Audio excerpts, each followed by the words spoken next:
How's it going everyone, Laser here, and I am super excited about today's video because I was finally able to build my first ever small form factor PC.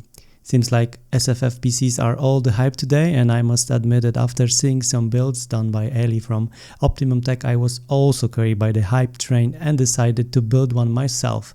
For my build, I am mostly using parts from my main PC, 3080 Strix OC and Ryzen 5 3600.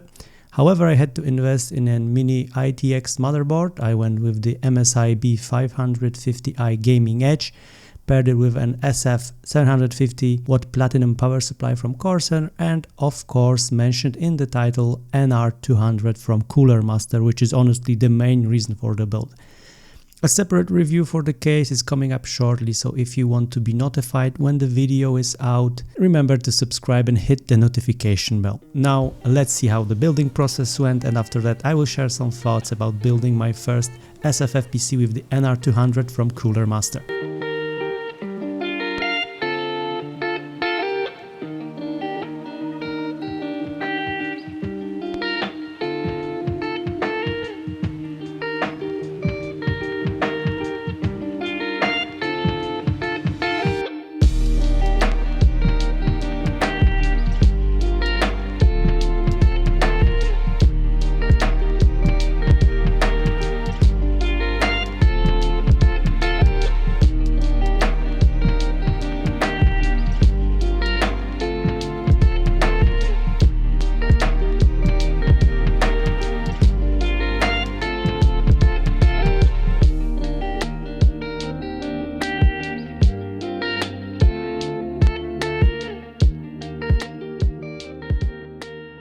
So a couple of things which case you choose really matters, and if you're new to the subject, I suggest sticking to a larger SFF case like the NR200 because, well, they tend to be a bit more forgiving if you make some mistakes along the way. It's also much easier to organize your stuff inside the case since it has more volume inside, so your cables will not get in the way of your cooling, GPU and so on.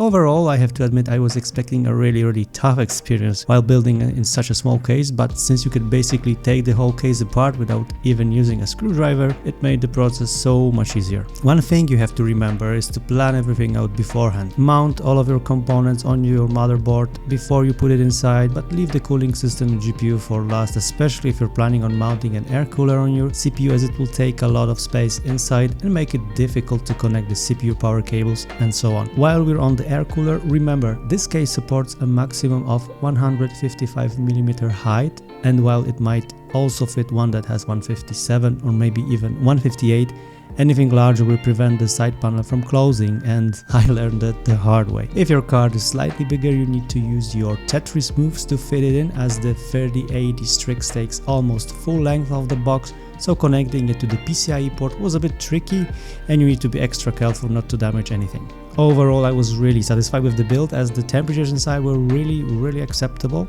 with GPU running at around 70 degrees Celsius, which was almost exactly the same as with my ATX build, and the CPU was slightly warmer, 4 degrees more than the middle tower case, which is nothing to be afraid of. Of course, you can probably improve those results by using water cooling on the CPU, and that case is perfect for that. One thing that bothered me though were the noise levels. Under heavy load while gaming, the case can and will get pretty loud, so have that in mind. If you like very quiet cases, either go with water cooling or invest in a bigger tower.